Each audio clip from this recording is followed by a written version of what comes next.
Mukhang bad trip si ma'am. Kayong apat, tumayo kayo! Hala, ano naman kayang ginawa nila? OMG! Natatandaan nyo ba tong group chat nyo? Paano nalaman ni ma'am yung GC namin? Patay kami nito. Ang gagaling nyo! Mag-umpisa tayo kay Scarlett. Ako po, ma'am. Palagi na nagpapareport si ma'am. Ano, tamad na siya magturo? Sayang tuition natin, be. Isa ka pa, Christian! Ma'am, kita niyo ba, bago riban si ma'am, balita ko kumukuha siya sa class funds natin, Ginawa niya tayong business. Samantha! Yes po. Ayoko talaga dyan kay ma'am. Mas gusto ko pa yung dati natin teacher. Buti pa yun, hindi nang babagsak. Tapos magaling pa magturo. Kyle! Akala ko matino ka! Guys, huwag niyo naman ginaganyan si ma'am. Mabait naman siya eh. Sa principal nga lang. Akala nyo di ko alam mga pinagsasabi nyo sa akin? Lahat po ng sinabi namin sa GC. Totoo po yan, ma'am. Diba sabi nga nila ma'am, truth hurts? Truth hurts pala, ha? Sige, papakita ko to sa principal sa office. Sige ma'am, sabihin mo sa principal. At sasabihin din namin yung mga baho mo. Ha? Anong ibig mo sabihin? Di ba may GC din kayo ma'am? Sinisiraan niyo pa nga yung mga estudyante. Paano mo nalaman yon? Isang pindot ko lang dito at masasend na to sa principal. Huwag mong gagawin yan. Huwag mong pipindutin. Humanda ka sa akin ma'am. Wag! Wag! Bakit nawawala ang laman ng class funds, ha? Sinong kumuha na ito? Ma'am, kilala ko po kung sino yung kumuha. Oh, Samantha, sino kumuha? Sino pa ba, ma'am? This is Scarlett. Ha? Wala akong kinukuha. Scarlett, ikaw pala yung kumuha ng class funds? Sumama ka sa principal. Ngayon na. Apaka-hype talaga nitong si Samantha. Bye, Scarlett. Dami nito Mukhang makakabili na ako ng bagong phone. Ha! Nahuli din kita. Ikaw pala yung kumukuha ng mga class funds natin? Oo, ako yung kumukuha. Bakit? May problema ba? Ang problema ko, ikaw. Ako pa sinisisi mo na kumukuha ng class funds, ikaw naman talaga? Isusumbong kita kay ma'am. Wala ka namang ebidensya. Ikaw ang isusumbong ko dahil naniniwala naman sa akin si ma'am. Humanda ka sa akin, Samantha.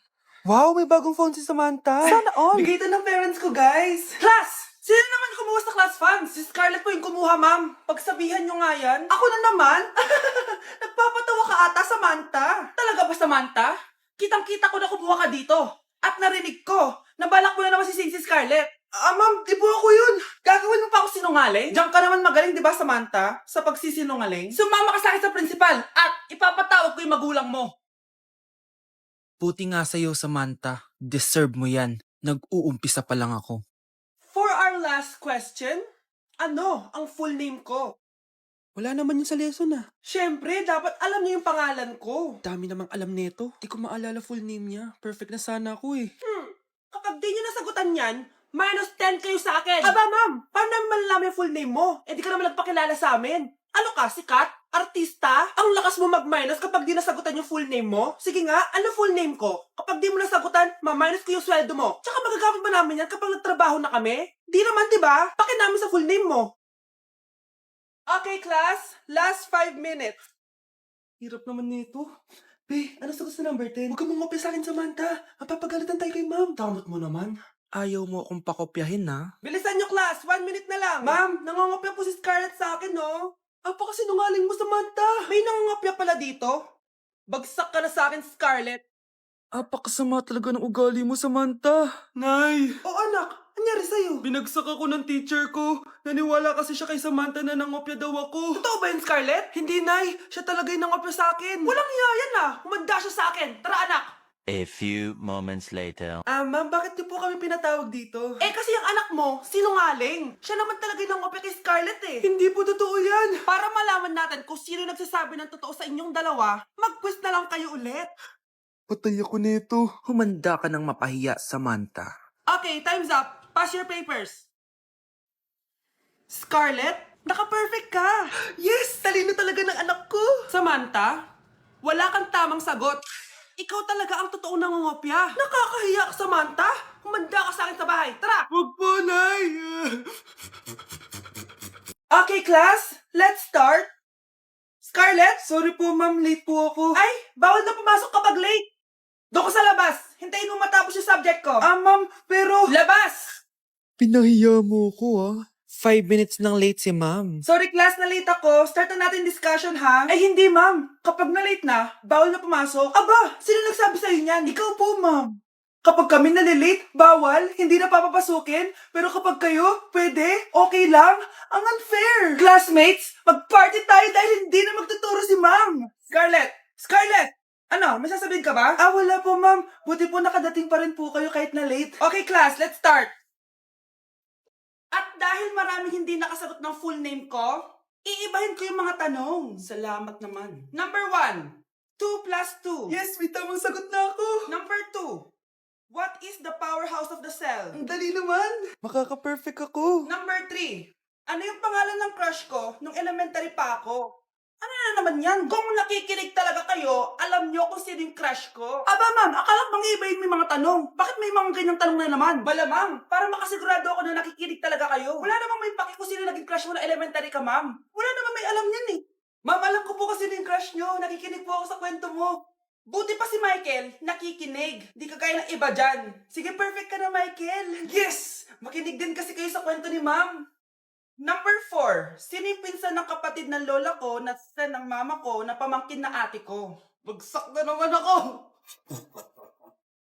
Ang makakasagot na to may plus point sa akin. What is 2 times 2? Ma'am ako, ma'am. Wala bang gustong sumagot? Ma'am, alam ko po yung sagot. 2 times 2.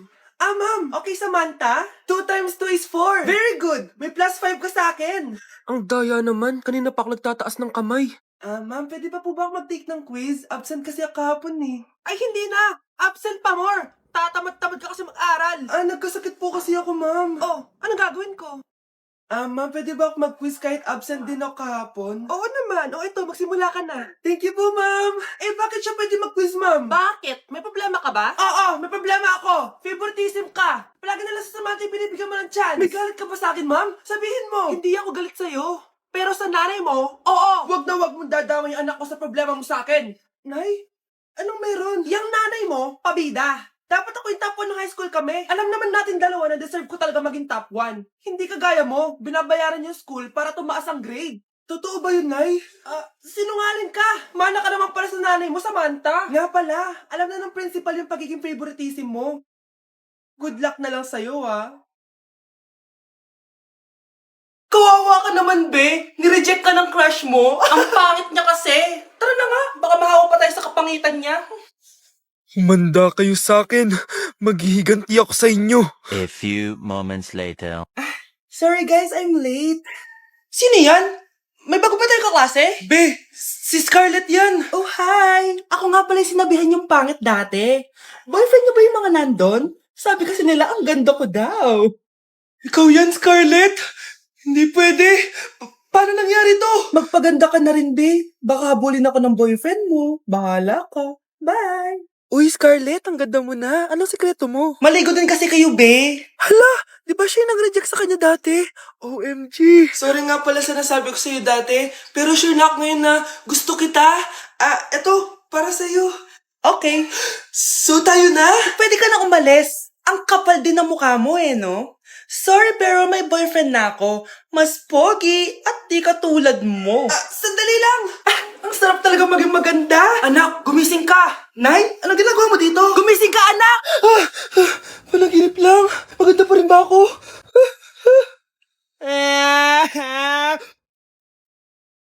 Bilisan nyo, pakatagal nyo. Ma'am, we are the group 1 and... Okay, so, ano yung research topic nyo? Ang research topic po namin ay kung bakit the best vlogger po si Mami Oni. Nice topic. So, bakit nga ba the best vlogger si Mami Oni? Kasi ma'am, tahimik lang siya sa umpisa kahit di mo siya pilitin. Okay, what about the others? Ma'am, malasing mo lang siya, agad siyang sasama. Kahit di mo siya akitin, ma'am. Meron ka bang lemon, ma'am? Lemon? Bakit? Kasi gusto niya tequila. Yun naman pala. Pagkatapos na mag-shot, sipsipin mo yung dila niya. At huwag mo siyang susubukan dahil buo ka niyang isusubo. Ito na ata yung pinaka-the best na research. At dahil dyan, tigisa kayo ng iPhone 14. Gusto ko yung nakakapakong malaki. Ngiti mo das sa tabi. Huwag kayong maingay, nandiyan na si ma'am. Okay, class. Pass these papers to your classmates. Ma'am, tapos na ako. Wow, ang bilis mo Class, basahin niyo maayos yung instructions ha. Capital pala dapat. Thank you, ma'am. Capital, ma'am. Huwag kayong magmadaling sumagot ha. A few moments later. Ang lesson natin for today ay mga unggoy. Magbigay kayo ng mga halimbawa ng mga unggoy. Ma'am, orangutan. Tama. Ma'am ako, ma'am. Tama. Okay, class. Ang galing. So, nakapag-check na ako ng mga exams nyo. At, Si Scarlett lang ang nakakuha ng 99. Yes! Talino talaga! Bawi din kayo, guys. At lahat kayo? Perfect! Ako pala yung bobo. Class, so mag-vote tayo for Muse. So, sino ang ino-nominate nyo? Ah, ma'am, I nominate Scarlett for Muse. Uy, guys, ano ba? Parang kayong tanga dyan. Class, seryoso to Huwag mong gawin joke. Tapos pinuntahan niya ako. Scarlett! Total, maingay ka rin naman. Gusto mo bang magturo dito sa harap? Ah, sige po, ma'am. Ang tapang niya. Sige, Scarlett. Pwede ka na magturo. Ah, ako na yung bagong teacher ngayon, di ba? Class dismissed. Lahat kayo exempted sa exam. At last 10 direct to the card. Vote Scarlett for president! Gusto niyo yun? Yes, Gusto natin yun. Ano yung maingay na yun? Anak, ano yan? Ah, lato-lato to, Nay. Uso to ngayon. Lato-lato? Ano to?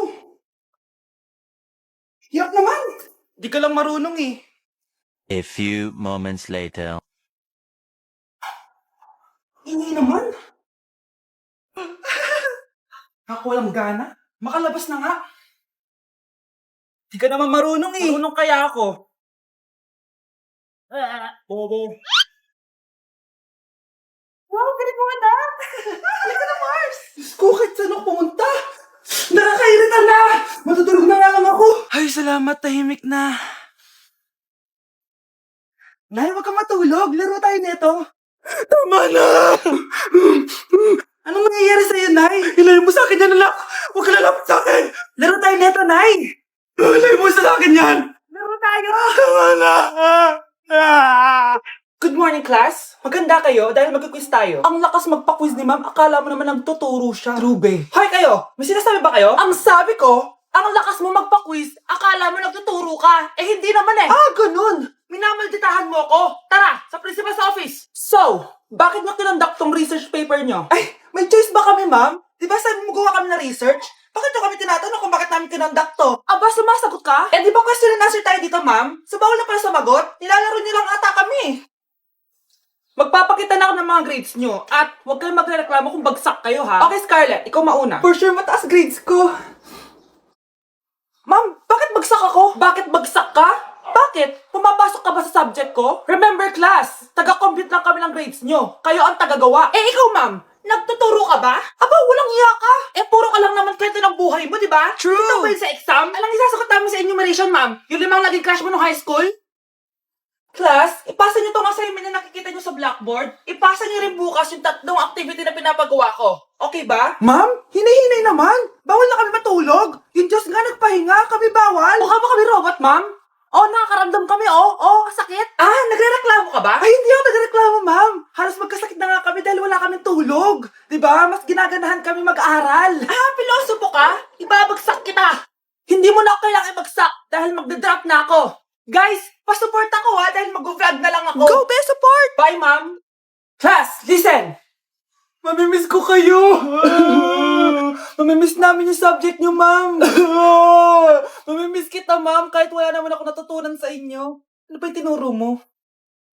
Aba, nag-iiyakan na kami dito? Naglalato-lato ka pa din? Kahit inagaw mo sa akin yung crush ko, mamimiss kita. Ikaw din, mamimiss kita. Kahit ang baho ng hininga mo, kahit palagi mo ako nililista sa noisy, mas maingay pa din yung putok mo. Lu, paano naging valedictorian yan? Nangungopia lang yun sa akin eh. Di ko na patatagalin sa teacher ko. Na ang dami pinapagawa, palaging galit. Sa principal namin ngayon ko lang nakita. Nandyan po pala kayo. Sa mga classmates kong amoy putok at puro kopya sa akin kahit may set A, set B. At sa crush kong di ako ginawa. Ang dami mong time, be. O ano ka ngayon? Pangit mo. Maraming salamat sa inyong lahat. Yun lang. Ma'am, para sa'yo to. Mamimiss ka namin, ma'am. Thank you sa lahat, ma'am. Yes, sa wakas, gagraduate na ako. Anak, proud ako sa'yo.